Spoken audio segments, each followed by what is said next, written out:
Okay. Come Hi, in. everyone. Hello, everybody. Hello. Hi, everyone joining. My name is Marcy. I am your friendly moderator. As you can see from my little dorky photo down at the bottom there with my dog Ginger. But we're gonna wait a couple minutes and kind of let any latecomers kind of trickle in, but we're excited you're here today. You're gonna chat with Michael and Lisa, and it's gonna be a Q&A free-for-all where you can ask all your amazing questions and just chat and learn more about the course, which sounds so interesting. And so I know that have a history of animal welfare, and so did pet adoption. So I'm super duper curious to hear what Michael has to say today. But again, just kind of wait. If you guys want to ask questions, feel free to use the chat box. Say where you're from, say hello. We'd love to interact with you and say hello and meet you and all that good stuff. But yeah, so just hang tight for a minute or two and we'll get started pretty soon. And again, we're here to meet Michael. And you guys can check out his website too, aggressivedog.com as well. And we have, I'll be posting a direct link to his course, which is hosted on Canine Education Online. And I'll be posting that link. So don't worry about writing any links down or anything like that. I got you guys taken care of. So you guys can just click over and learn more as well. But again, we're gonna wait a couple minutes and welcome to everyone coming in. Welcome. Say where you're from, your name, what you do, and all that good stuff. How many dogs you have, types, ages, because I love to learn about people's dogs. That's why we're all here, right? Because we love dogs. But yeah, we'll get started. And again, my name is Marcy Gruby, and I'm a member of Canine Education Online team. And again, we're so excited you join us here today with a chat with Michael Shikashio. I said that correctly. I practiced from aggressivedog.com. Such a cool name. And we will be joined by Michael and Lisa to discuss an overview of the course, what students can expect, how you can be a part of the community, and then we're going to open it up, like I said, for Q&A free-for-all. So feel free and use the chat box to ask your questions, and you can ask a question at any time, and we'll try to scan through and see all of it. And now I'm going to introduce you to Michael Shikashio and read his bio real quick. And there's, you can learn more at aggressivedog.com on his logo. Michael Shikashio, CDBC, is the past president of the International Association of Animal Behavior Consultants. He provides private consultations, working exclusively with dog aggression cases through his business at aggressivedog.com. Michael is fully certified through the IAABC and is a full member of the Association of Professional Dog Trainers. Michael is sought after for his expert opinion by numerous media outlets, including the New York Times, the New York Post, Baltimore Sun, WebMD, Women's Health Magazine, Real Simple Magazine, SiriusXM Radio, the Chronicle of Dog, and Steve Dale's Pet World. Michael is a featured speaker at conferences, universities, and seminars around the world and offers a variety of workshops, webinars, and online courses on the topic of canine aggression, including the Aggression in Dogs Master Course, which we're going to learn more about today. And now let me introduce you to our other host, Lisa Wright, founder of Canine Education Online and Canine Education Australia. There's her cute photo when she was a little girl. I love it. So cute. Lisa's first dog was Tibby, a mixed breed dog who followed her home from the local playground in 1974. Her father insisted she go to the local club after she chewed his favorite tree in the garden, and there began a lifelong love of working with dogs.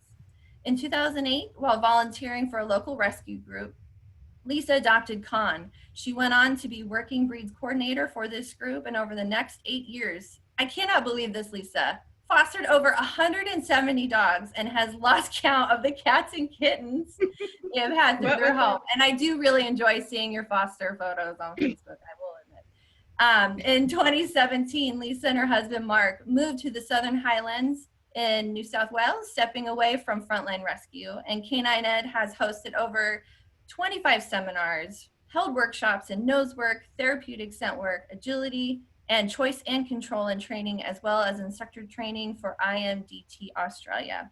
Lisa and her husband Mark share their property. This is also really funny, with 14 alpacas, 13 sheep, 15 chickens, 3 ex-colony cats, and 3 dogs, and a partridge and a pear tree as well. Lisa currently coaches agility and is doing foundations with her Coolie Kelpie Tom. And so with that, we will say hello to everybody as we pop up on the screen, and I will turn it over to Lisa and Michael to begin their conversation. Good morning, everybody. Hey, Mike.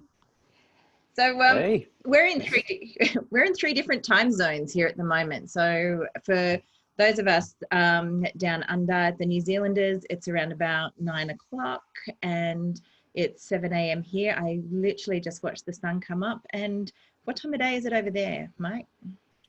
It is 5 o'clock here, 5 o'clock in the afternoon.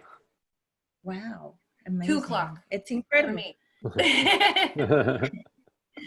So to put it in context, Marcy's had this wonderful background, and the space launch got scrubbed. I know. I was so looking forward to it. I know. Sad. Saturday. Little Saturday. We're on for go for lunch on Saturday. Technology affects us all, right? Look, I have I can see some of the people in there and that I know really well, and I have to clarify, it was actually 170 dogs. The cats, I think, was up around 190. So most of that we did out of a 3-bedroom terrace, and no wonder I need to move to the country and have some space. But my passion for dogs, and especially looking at how we address aggression, I think came out of looking at how we dealt with aggression with shelter dogs. I hadn't really experienced much of that in my life up to that point. And I think one of the refreshing things, Mike, when I first, and to be honest, it was the first time I'd heard of you when you came out to the APDT conference last year. And one of the things that really stood out to me was just how much emphasis you do put on control and management, that are doable things for people as well. Yeah, it's that was one of the most fantastic conferences I've ever been to, because I was just so impressed with the knowledge of everybody at the conference, and it was and the friendliness, of course. And then of course I was enamored. You can see the kangaroo in my background. That's actually a picture I took while I was in Australia visiting. But yeah, I've learned. It's funny you mentioned the foster dogs too, and I says, wow, you really got me beat. So I learned a lot from the foster dogs I had. I had about 100 foster dogs, so not quite close to the same number, not at the same time, just over the years. But they taught me a lot about, that safety and management and aspect and how to start modifying. That's actually really what got me into working with aggression. And I think one of the things I've really loved going through the modules in the masterclass is just really looking at how we manage ourselves. I think a lot of us as dog trainers don't maintain enough self-preservation, whether it's emotionally, like mentally and physically, and I think those things interact. And I love how you address that very early on. Compassion fatigue is a big topic. It is big, and just understanding the complexity of the human side of working these cases is so important. I always say once you start getting into modifying the behavior, it's kind of the same thing over and over and over, because it's, we're not trying to take on every type of case out there. We're working with strictly aggression cases if you're focusing on that. And it's not so much the dogs that are the difficult part, often it's the people. So I focus a lot on that also, as far as how to have conversations in certain cases and how to really assess the overall severity of a case and how to kind of discuss that with the clients. which is often a excruciatingly emotional thing for the person involved. You know, like I've lived with an aggressive dog. It's an emotional roller coaster. It certainly is. And I think that's one of the skills that is important to learn before working a lot of these cases, because of that emotional aspect. Sometimes we're sitting there literally listening to somebody cry, you know, right in front of us, and kind of having to be empathetic to those situations. So it's something I learned on the job. I wish I knew more about as I started taking on more and more cases, but certainly emotions can run high.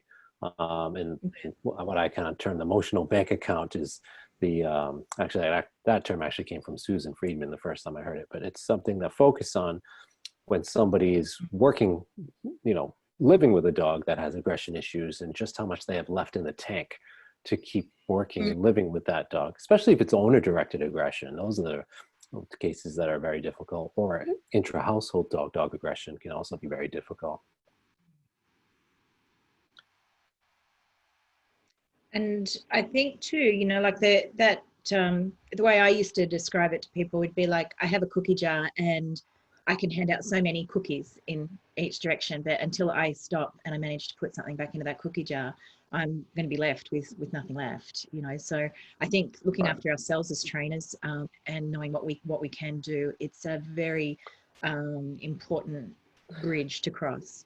Absolutely. Empathy is a resource. It's a finite resource that we have as trainers and as behavior consultants, and we have to recharge our own accounts as well. So if we're working with a lot of aggression cases and we're being empathetic to the clients, there's only so much of that to go around. So it's important to be cognizant of that and to know when to recharge ourselves. So I don't take as many aggression cases as I would have prior to working strictly aggression cases. So when I was taking on everything from pulling on leash to house training to separation anxiety to aggression. I, would try to squeeze in 20 or 25 clients in a week. But now I only take maybe 10 or 15 maximum. That's when I'm not traveling. Yes. And I think that's what you have to do.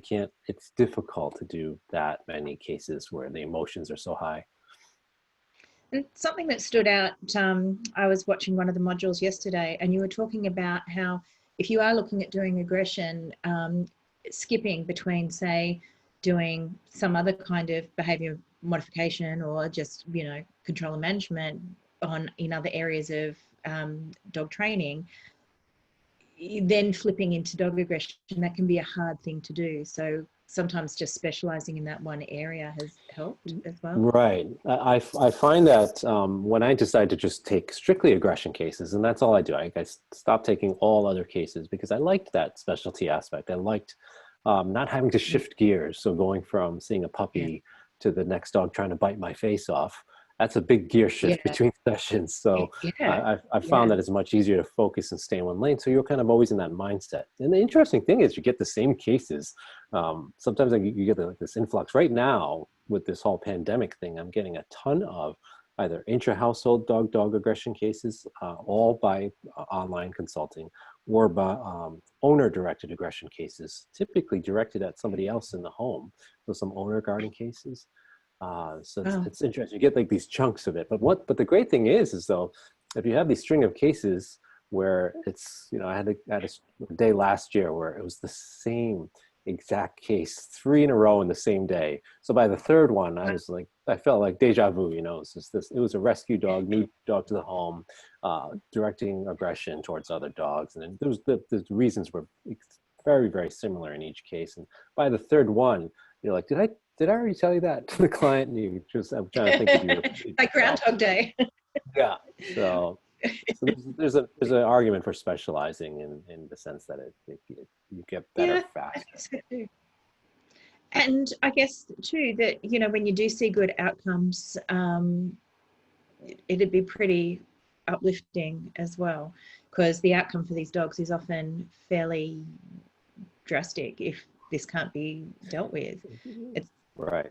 You can't rehome an aggressive dog, and so there's got to be some outcome, and euthanasia is often at the end of that. Yeah, it can be one of the options. We do have a question if you guys are ready to leap into Sure. Q&A. So Oh, Leslie, yeah. great question, Leslie. She's asking, do you need to be currently working with cases during this course? So you do working aggression cases is not a prerequisite. I have a lot of trainers that join the course that are taking other cases but have foundational skills. They know how to get a behavior, teach a dog a sit, and some of the basics training skills, but are interested in learning more about aggression. So I have many students in the course that are actually at that level. I have some in the course that are have been taking aggression cases for years. I have had a couple pet owners slip through and just wanting to learn more about working with their own dogs. So there's no prerequisite for the actual course. Okay. And then Anne just popped up with another question, really good one. Can you talk about the role of medications in your toolbox and working with veterinary behaviorists? Yes. Medication is a really interesting one, so good question. Yes, so there's a whole module actually in the course from Dr. Chris Pockel, who is a veterinary behaviorist out in Oregon. I will say that I'm fortunate to have about a half dozen veterinary behaviorists on speed dial because I work with them so often. I do a lot of referrals to veterinary behaviorists in my area. In my area of New England where I live there's quite a few. And Elise Christensen and her team at Behavior Vets is one I use often. Tufts University is another veterinary behaviorist I refer to. Emily Levine. So there's a ton of. I'm lucky in my area of the U.S. where there's a lot of veterinary behaviors, but many of them will do now teleconferencing consults with veterinarians in the area. So if you don't have somebody in your area that is a board certified veterinary behaviorist, then certainly many of the veterinary behaviorists will do teleconferences. But yeah, medications is something that I will often explore, whether it's behavior meds or if we got to look at health issues. So health also is another big thing to look at with aggression. Underlying pain issues, different medications, different illnesses and diseases that can affect behaviors is something we also need to focus on, because many aggression cases, there's an underlying health issue. Yeah. Interesting. And then one question that we have, go ahead, Lisa. I didn't want to interrupt you. No, it's just, Go ahead. someone out here, there's a few people out here who might even know this, but I think Louise Ginman posted up in the APD page about a study, and it was almost like 2/3 of aggression cases in this study had a degree of pain in like that was going on with the dog. Mm-hmm. It's a really significant thing to have to address early on to sort of get to the bottom of what's going on. Yeah, absolutely. It's and I think that's an important skill for trainers to have, is how to recognize pain in dogs through observation, through behavior history. Much of the time, like with all the online consults I'm doing right now, sometimes I don't even see the dog. I don't even know what the dog looks like. I'm just talking to the person like we are now. And all I do is go based on the behavior history. So I might have a case where, the dog's like, Mike, I don't know why the dog's biting me. All I did was go to pet her on the ear. And then all I did was try to put her collar on the other day. And then when I tried to, give her a hug, that's when she bit me. That's a case that's screaming, you got to rule out underlying pain issues, especially if it's a new issue for that dog. So, right, it's something that's why, again, I work so much with veterinarians and veterinary behaviorists. We had a dog once that the level of aggression was going up, and I remember just looking at the dog's back left leg had muscle wastage. It had nerve impingement in its lower back. There you go. So, yeah. And a question that I've had, just because I've dealt with animals that had neurological issues. So I had a pet who experienced seizures. I'm just curious, have you dealt with any of those cases which was an underlying neurological issue, and is that solvable? That's, again, it's not as common as some of the other types of aggression, of course, and underlying health issues, but it certainly can be a thing. Idiopathic, they often will label that at first as idiopathic aggression because it's hard to see any kind of outside antecedents or influences for that behavior. So a dog might be sleeping and just jump up and maybe start air snapping or biting whatever it's near. Oftentimes I'm seeing partial seizure issues.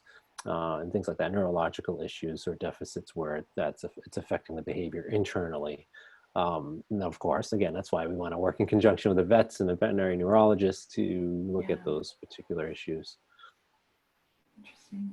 And then we have one question from before that was sent in, pre-sent in question. And this was someone who went to the Lemonade conference. She loved the videos illustrating behavior and conditioning techniques. She adored them. And she asked to please elaborate on working with resource guarding when it is with other dogs in the household, but not necessarily with people. And then she goes on to clarify that she can safely take like a chewy away or a toy away, but this particular dog will guard from the other household dogs in very specific areas, she's noted. And so she asked if you could just elaborate on your thoughts on that issue. Sure. There's a whole module or two modules in the course about just dog aggression in general and resource guarding, and because it's a very common issue. So just to address the first point there, when aggression typically when it's directed at one species, it doesn't necessarily mean it's going to be directed at other species. It can certainly be, which obviously you guys know that are listening in, that dog can be aggressive towards any animal or any species, but sometimes it's just focused on one species. So in the home there, where the dog resource guarding towards other dogs, it's the dog's fortunately only doing it with other dogs. Usually it's learned behavior in terms of the other dogs doing something to compete for a particular resource.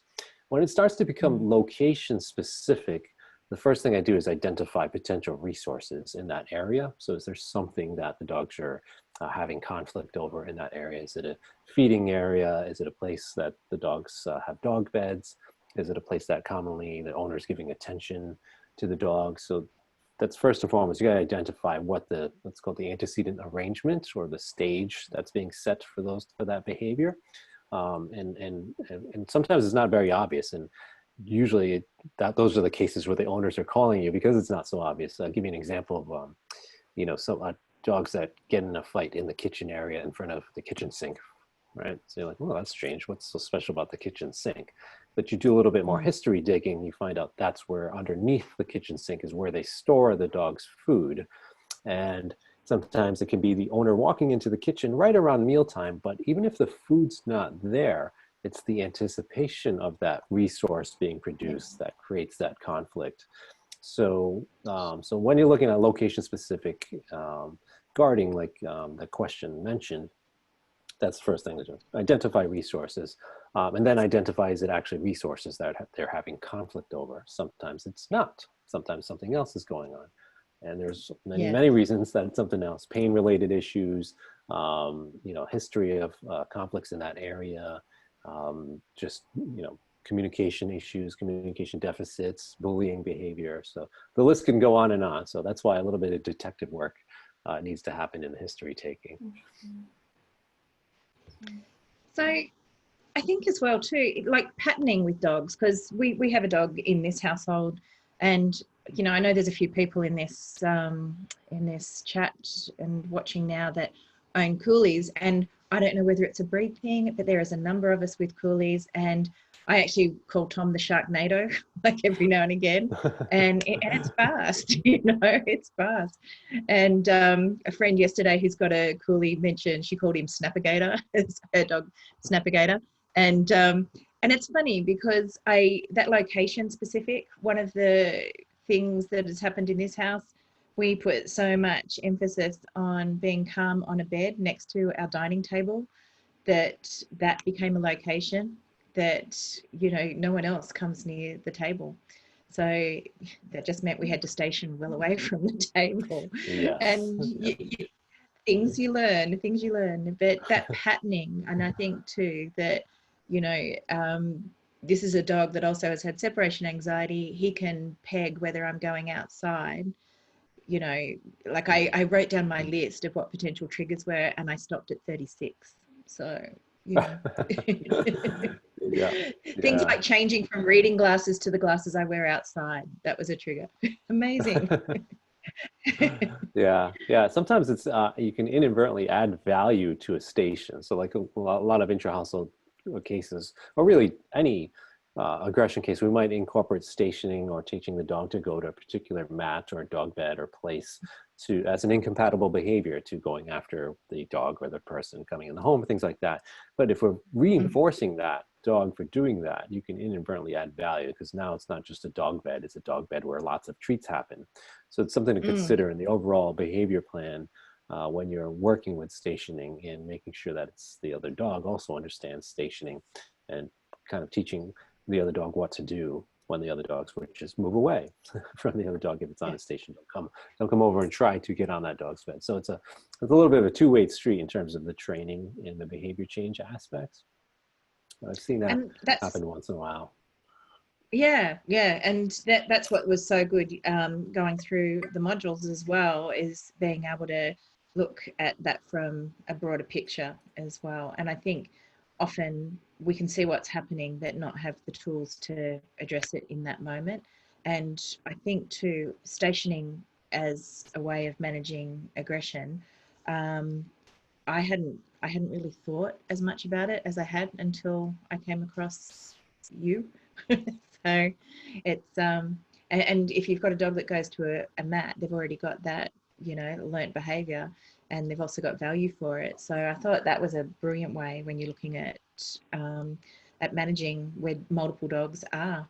And control and management is something that I think was really brilliant in what you brought to your presentations last year. And I don't think we think about that enough. And I know there's instructors in here this morning, but I'd be interested to hear what they thought about that as well. Yeah, I'd be interested to hear about that in terms of the degree of management that that you do in Australia. So I had a little bit of a taste of that by speaking to different trainers at the conference, but I learned some different aspects of how behavior is approached there. I do think it's everybody I met was very impressive in terms of the knowledge and everything. It was sort of like when I went to the UK, the knowledge curve was very impressive in the overall training community. So yeah, one other side note too on teaching stationing, and this is some of the stuff I get into. So with part of the course, we do live group mentor sessions. So students, when they finish the module section of the course, they're invited to join the mentor sessions with me and other students, and we have several different session times. But we get into some of the more additional concepts. So yes, stationing is a fundamental concept we might use. However, we also talk about when we shouldn't use it. I'll give you an example of that. So for instance, you use a lot of one of the common techniques for a dog that has stranger danger issues. So a person coming in the home is a bad thing for that dog. So what we do is teach the dog to go to your bed or go to your mat or go inside your crate or whatever it is, away from the door. Good and it's great compatible behavior, right? Because the dog can't attack the person and go lay down on his dog bed at the same time, right? So it's a very nice replacement behavior. However, you have to be careful when you ask that, because you're now artificially removing the flight option. So we're saying, okay, go to your bed, don't move. Now the scary guy is going to come in the house, but don't move. No, stay. And you keep telling the dog to stay, and then all of a sudden the scary guy, the boogeyman's coming to the door, which removes the flight option. If the dog can't get away, then you can actually do more harm than good in some of those cases. So those again are some of the concepts that I love talking to the students about, and kind of thinking about not just always doing one thing, but kind of putting some critical thought into the training plans as well. It's fantastic. And I never really thought about it's gone right out of my head, but I'd never really thought about dog training as a creative activity. I actually thought there was like processes that you would go from A to B, and you do. But at the same time, I think being in a group like that where you can talk to other people, it does become a creative process. And I think we do need to talk to each other in these forums more, because, like already there's about 3 things in here this morning that has made a difference to how I'm thinking about it. And it's a big course too. Like it's not enormous, but I love the way it's methodically set out, and you can sit there and you go through it. And then at the end, to think that you're going to be able to sit there and expand on that, it reminds me of one of the Ken Ramirez presentations where they had a new person, relatively new to training, and they were looking at moving an animal through a process, and that person just said, well, why are we moving it over there when it needs to get to here? And all of a sudden, 5 behaviorists in the room went, penny drop. So there's always something to bring into the group as well, Yes, but yeah. but that group setting with people it's a creative process, and I get a lot out of it. I really do. Yeah. As we did from watching Lemonade this week. Yeah. It's the wonderful part of, being in the training community and having access to other trainers who might have, similar interests. So, again, part of the course is you get access to a Facebook group. So I really am lucky because I have the best students in that group because they all get along. Because usually in Facebook groups, you got to have a moderator and somebody keeping an eye on things. I've never once had to intervene in a conversation. I don't have any moderators. I don't have to pay attention to the list. They're just so nice to each other. And I'm really lucky because it doesn't always work out like that. But the conversations are really great in terms of critical thinking, and sort of that critical thought kind of brings in that term, that you've heard, the art and science of animal training sometimes used. So yes, we need to focus on the science and the being methodical about our plans and, setting criteria. But also there's a lot that we might not have seen before. We might have to modify what we're doing in a way that's creative. And that's where the art of training and behavior change comes in. So, and you can only oftentimes get that through the experience of others who have been through very unique situations. Absolutely. We have a question, another question from Anne. Is that okay, Lisa? I don't want, again, Yeah. the Zoom, broadcast gap where it's 1 second too long, and so I'm always trotting over everyone in this Zoom world of I hear you. each other. So frustrating. So Anne has a great question, and she says, often in our dog club setting, members will describe their dogs as protecting them, which is seen as something good. They want that. They want to be protected, and which could be interpreted as resource guarding, or could be a fear response to their environment. And she's asking how to help inexperienced owners in a group class or a group setting better understand the dog's real motivation behind that. That's a really excellent question. I was actually talking about that to the students today, about the difference between true owner guarding and dogs that are fearful of the environment, or both. Sometimes you get a mixture of both going on. So a lot of times we have to help our clients assess on the assessment side of things, and because they're not able to self-assess. And in fact, it takes a trained eye to really see what's going on and to be able to get through the behavior history to really determine the true motivation for the behavior.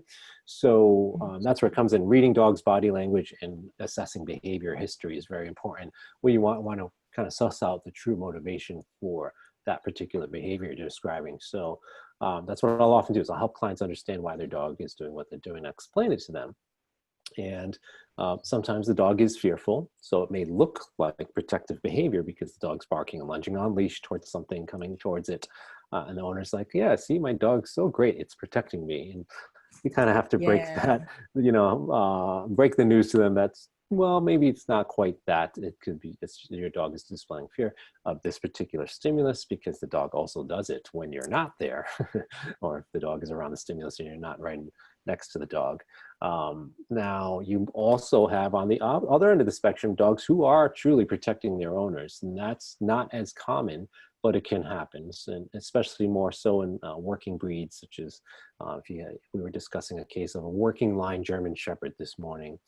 And it's some of those dogs, it comes out naturally. Like if you guys are used to having livestock guardian dogs out there, where you don't have to do much training.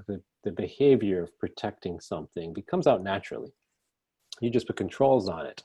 And so, yes, it will happen with owner guarding sometimes in those dogs. So let's say you have a German Shepherd from working lines, and it starts barking at lunging only when they come near the owner. That's oftentimes true owner guarding. Now you can have combinations of that. If you have a German Shepherd from working lines with little socialization and some detrimental incidents that happen to it while it's in its critical socialization window, now you've got the perfect bomb of I'm fearful of things, but I'm also teetering and remembering my genes and where my mom and dad came from, and I'm going to protect my owner, but I'm also fearful of people, which creates a really perfect storm of a tough case. So sometimes you have those dogs which are tough. Those are the kind of the more common cases you don't usually see when you're talking about a working line Shepherd or Doberman or Malinois.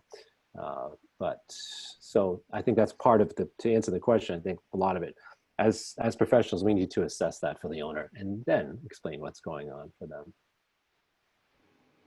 So breed does matter then? Absolutely.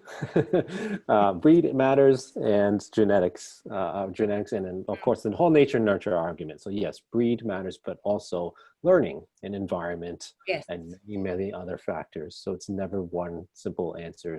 Health matters, so there's many things affect behavior, environment, past experiences, learning history. So but breed is something I talk about. Actually, Kim Brophy has a really excellent module in the course on ethology and breeds. So what we focus a lot on during many of us trainers now are focusing on applied behavior analysis and applying that to understanding behavior. But Kim talks a lot about the ethology lens that she looks through. The students love her module because it gets into breeds, into different breed groups, and what those breeds were purpose-bred for many, many years, and the behavior that typically come out, especially with regards to the predatory motor sequence, which all dogs have some part of that. If you look at Ray Coppinger's work, you have certain chunks of the predatory motor sequence in there, where we've exploited as humans to get part of that in the work that the dogs are doing. So, and you'll see it, and you've got to take that into account when working with a certain breed, because if we don't, we might incorporate the wrong behavior change strategy. So it's a very holistic approach to each dog. Yeah, I think it needs to be, absolutely. Absolutely, I couldn't agree more. So Leslie's you're seeing lots of reactivity cases, Leslie? Is that? I often wonder what reactivity looks like, because reactivity in my house could be my dog giving a side eye to one of the other dogs. That's actually a question I get a lot is, hey, Mike, how do you define reactivity versus aggression? And I don't actually differentiate between the two. I actually say it's all behavior. So dog, let's talk about a dog. If I said, hey, Lisa, I've got this dog. I'm going to send you to, it barks and lunges on the leash when it sees another dog. So is that reactive behavior or is that aggressive behavior? Right? And we don't know for certain, because it depends how you define it. It depends how do you define reactivity. And, generally in the dog training community, we define reactivity as like a dog that hasn't bitten somebody or another dog, barks and lunges, maybe pulls on leash, maybe whines. But that might have an aggressive intent because the behaviors can look very same. So the observable behaviors is what we want to focus on, because that's what what's going to help us change things is, describing the observable behavior. The dog barks and lunges on leash when he sees another dog from 20 feet away. What do we want the dog to do instead? That's much better to focus on that, because if we start categorizing some reactive dogs into that mold, sometimes it is aggression and the clients might not take it seriously enough, and vice versa. We start saying all dogs doing that are aggressive, when it's just a dog that's just trying to get to the other dog because it's frustrated and loves to play with other dogs and it's displaying similar behavior. It can become problematic if we start labeling it into those categories. So most people contact me for, they think their dog's aggressive, so it's technically my marketing strategy, but I tend to just then quickly get into what is your dog doing? What does it look like? So they can start. What does that look like? Yeah. Exactly. Describing observable behaviors. Exactly. And I think too, like we run workshops up here, and we will often get dogs that will come up and people say, oh, they're going to freak out. And we go, okay, well, how can we make that scenario better for your dog? And the things that people who may not have the knowledge or the skills, yet to realize that their dog's just having a response to the fact that there's proximity issues at a gate. You know, if we can make that scenario better, and to look at that from a holistic perspective, we don't sometimes, and I guess that is a control and management thing, but it often surprises me that there's some very skilled dog handlers out there that come into our workshops that are still expecting their dogs to do things that they know their dogs are completely uncomfortable with as well. And then they say, my dog's reacting. Your dog's just telling you something. I wouldn't call it aggression. It's not how it always is. It's always much more difficult to problem solve when it's our own dogs, you know. So we can't see, as they said, forest through the trees. So it's one of those things that, you know, I actually have a lot of trainers consult with me for their own dogs because they kind of want that outside view in there. Yes. Yeah. Ask Shelley. I know Shelley. She's an inner city Sydney person, so it would have been a built-up, busy part of the world, was it, Shelley? She's just posted a question. Yeah, and Leslie, Shelley says she was walking down Lisa's old street saying yes and treating dogs while her and her dog looks at a cat, all while listening to you, Michael, in her ears. Which I think is super fun how that's some good multitasking training. Yeah, it's so funny. And Leslie has a question. Any tips on dealing with young dogs in group classes who have not had like super great socialization opportunities?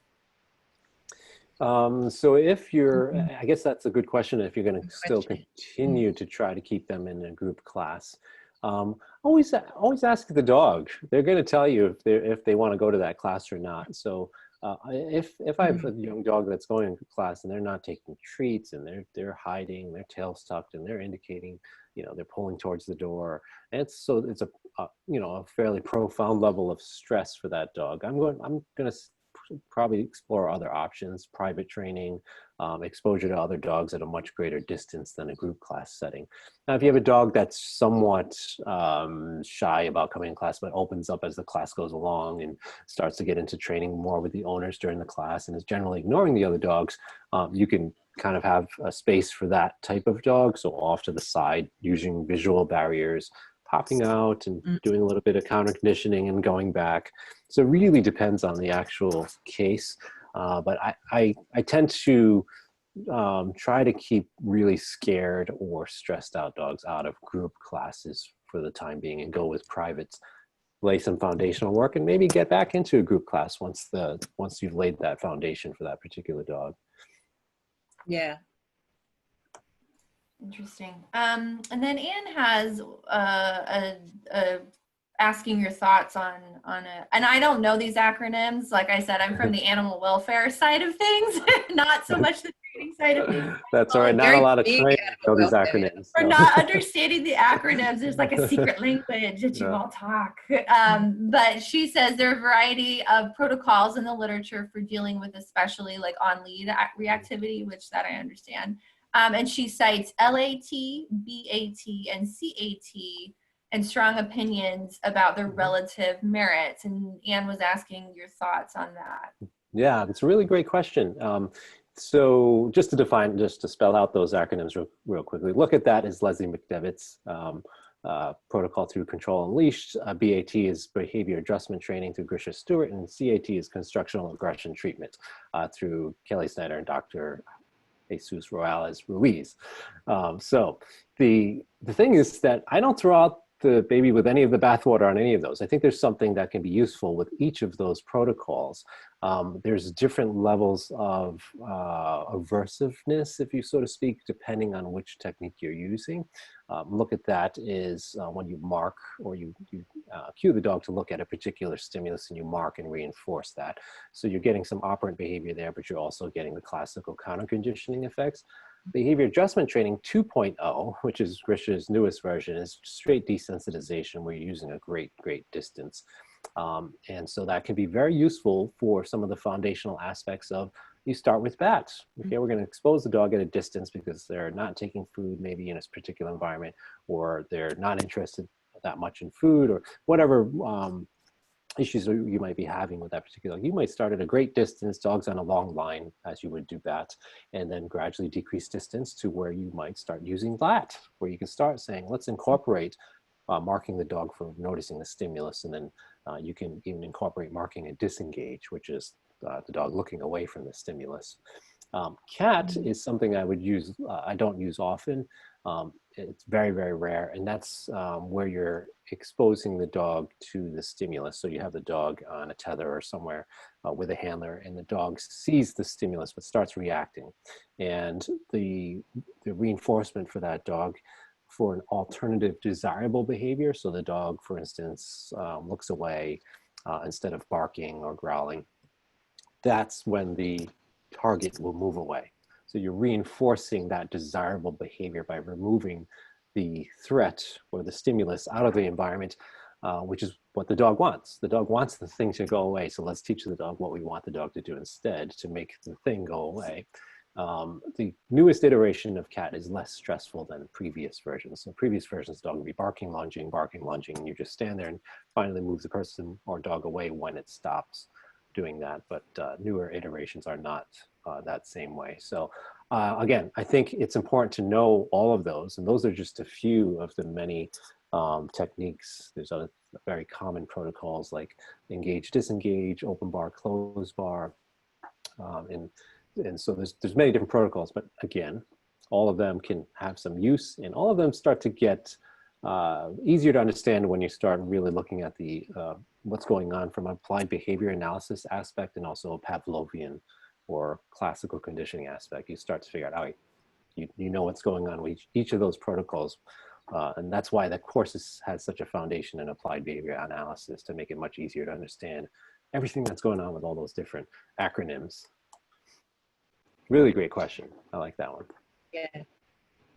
I think I'm about to join LLA if there's anybody else out there about to do that later in the year.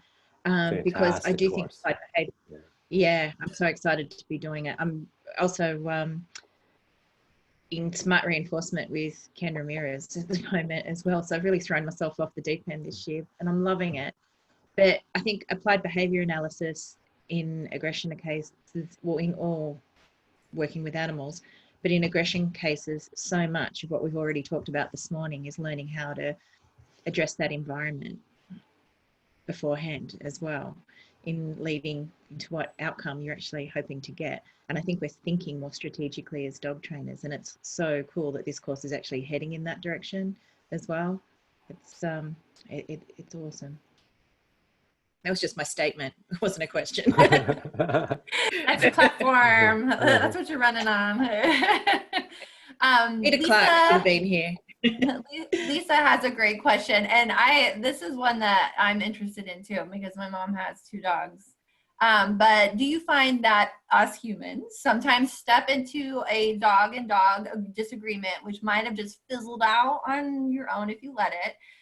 Lisa has a large multi-dog household, and sometimes she feels like her management just kind of increases the frustration of them. And she says they're not really chomping, her terms, but they're just occasional like growls and posturing. She's got some amazing dogs too. Ooh. Yeah. Yeah. So it's a context specific in terms of the history with the dogs. So many dogs are going to growl and give each other evil eyes and lip curls. And if that's what their communication style is and they respond to each other in that manner and then they have a history of doing that for quite some time, there's no need to intervene at all because that's normal canine communication. So if one dog's on the floor with a bone, the other dog approaches and the dog with the bone says, and the other dog's like, oh, I'm sorry, I didn't see you with that bone. I'll just move over here. That's great. That's life going on as normal between dogs. So I typically don't interrupt those things. If you're seeing an escalation though, so over time, dogs starting to escalate their behavior, they go from hard staring to growling to snapping to starting to charge the other dog to eventually having an actual conflict. Those are the cases where you have to start intervening in terms of a behavior change strategy. And I will also keep an eye on developing puppies and adolescents. So as they get older, sometimes the behaviors will escalate. That being said, between adult dogs or dogs that have a long history with each other, It's best not to intervene until you see problems starting to escalate. Now, how you intervene is really important, and to kind of touch upon that is if two dogs are posturing or growling near each other, many times we can make it much worse if we jump in there and start saying no, or grabbing a collar, or knock it off, or adding tension to an already tense situation. In fact, I've had clients that the trigger for the dog's fights was them yelling no. So I had this one client last year, her two dogs got in some pretty bad fights over when they were posturing near each other. So kind of a little bit of growling going on. One dog was like freezing near the other, and she would get really nervous and she would be like, no. And then as soon as she did that, the dogs erupted into a fight. And that happened on three different occasions. So it's something we want to avoid. So the best way to intervene on those is to teach the dogs a nice positive interrupter. We're saying, okay, guys, let's go over here. What's going on over on this side? And a cheery tone, and walking away from the dogs, moving away from the dogs will often de-escalate tensions. So, but that needs to be practiced individually with each dog so they understand just their little basic recall. But just getting the dogs out of that tense situation is the best way to intervene there. The course does talk about how to break up an actual dog fight, though. If you have a real dog fight on your hands, it goes into the safety aspects of that. That's crazy. I think learning to be a really good observer as well.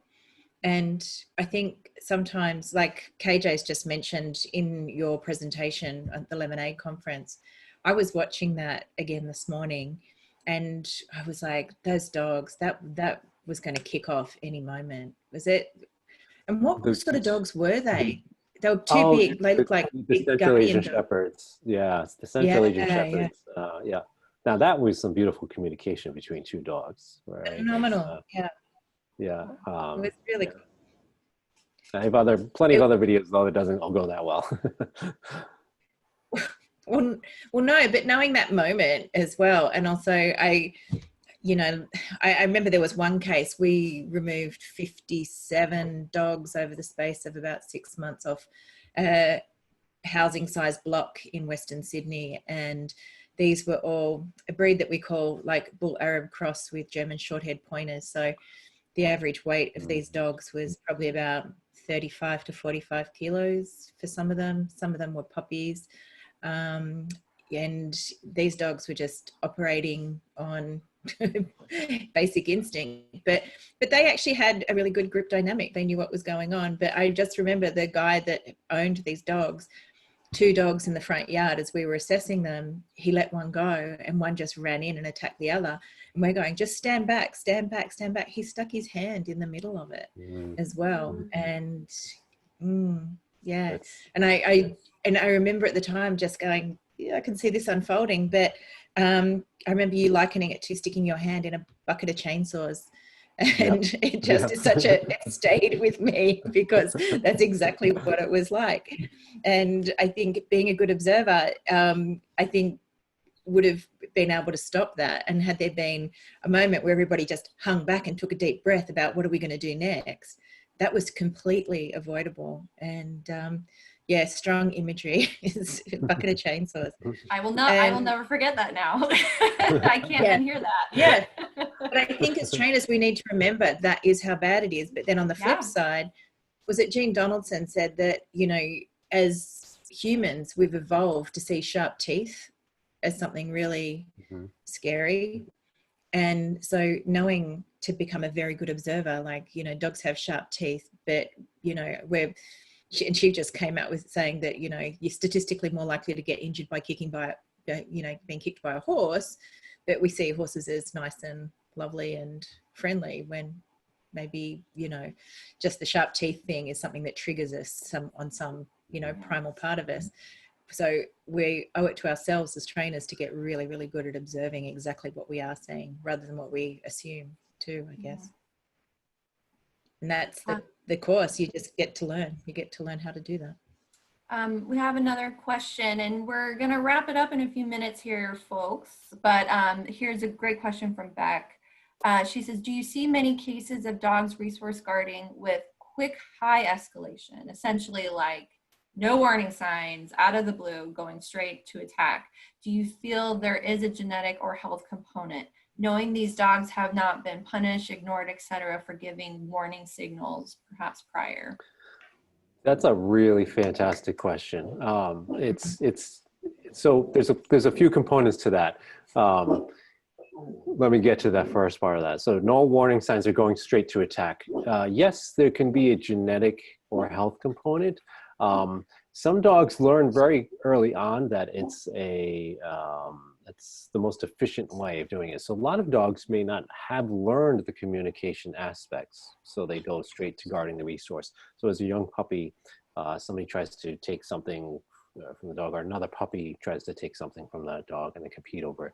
Sometimes a quick escalation is the most efficient means to stop or to protect that resource. I've had many puppy cases where they come as presenting with very severe resource guarding behavior. One of the worst cases I ever worked with was a beagle puppy that showed no signs. It just would go straight to full-on bite, hold, shake for a beagle puppy. And that's, again, we're looking much more genetic side of things there. Health-wise, it's usually because of communication deficits or something going on, so the dog can't see or hear as well.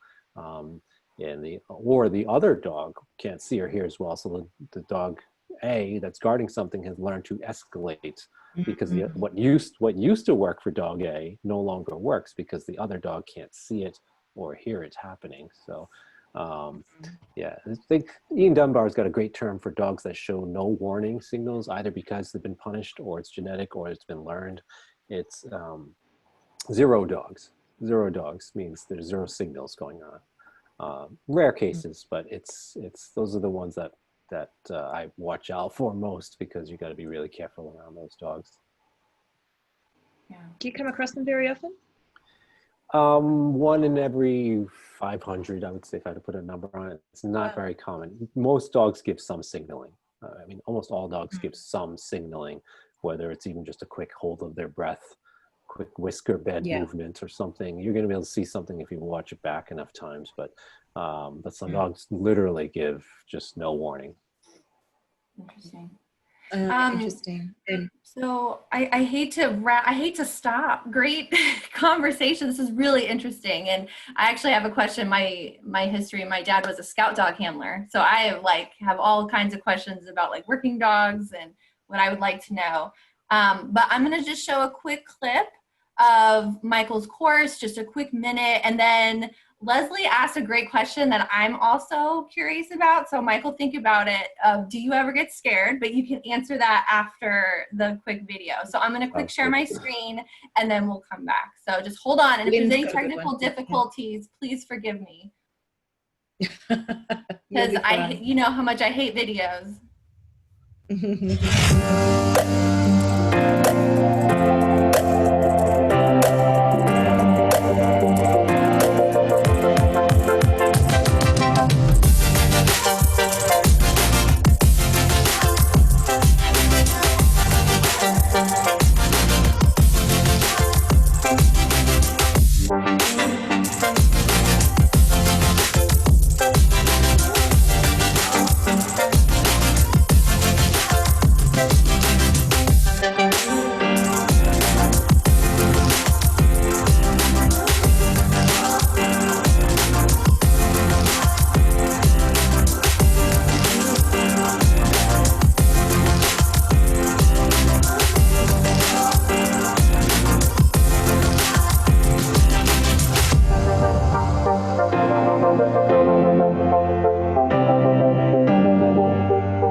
So interesting. So Mike, do you ever get scared?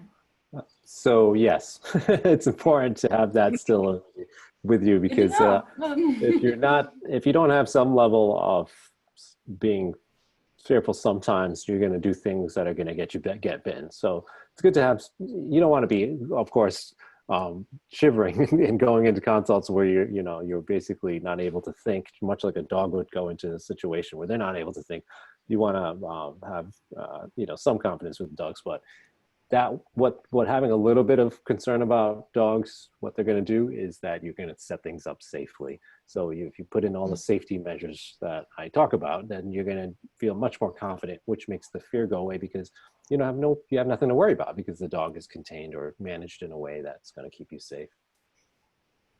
Really one of the things that we haven't covered on is when I was talking to Mike about all of this, I was explaining that we have a big shortfall in the Australian dollar. So when we are buying courses in America, that we do have another 30% on top. And that ANZ, Oz ANZ 100 code will actually give you, it's $100 US, Mike, that you're giving everybody Yes, off. $100 off the course for Australian and New Zealand folks that yeah. the dollar exchange is Thank tough. you. So That's really generous. It's pretty worthwhile. So in order to get that too, you just click on that link, because that sort of links up through Canine Ed, and that code, I really want to say thanks, Mike, because that is a very, very generous offer.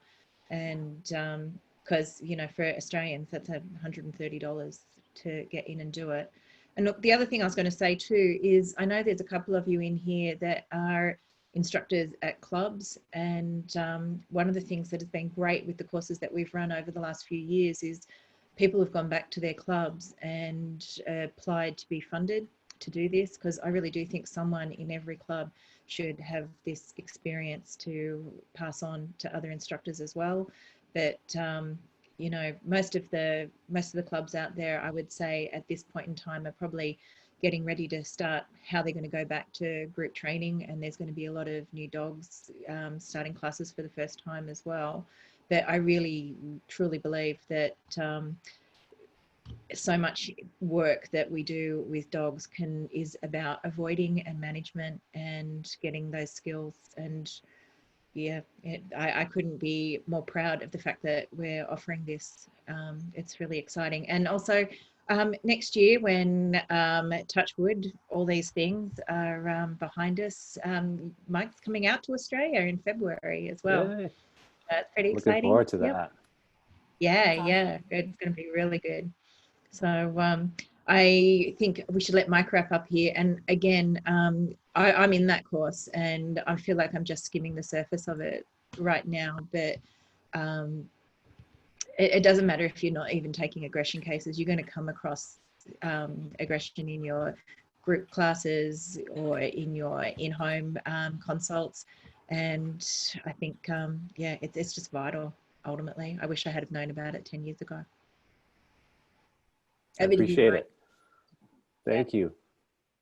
You're very welcome. All right, any closing thoughts at all, Michael, you want to share? I appreciate you guys for coming out and joining. Great questions in the Q&A. So super appreciate that. Hope to see some of you guys in the course, and feel free to reach out to me if you have any questions. And where can people, go ahead. No, I was just going to say, anybody in the Lemonaders down under, I was, just before we opened up the room, I was telling Marcy and Michael about it, and we might be able to lure him in there as a guest chat sometime soon. I'm going to set all the units up. Yeah, it's a lot of fun. There is some down unders in here. Yeah, I see some down unders now in the chat.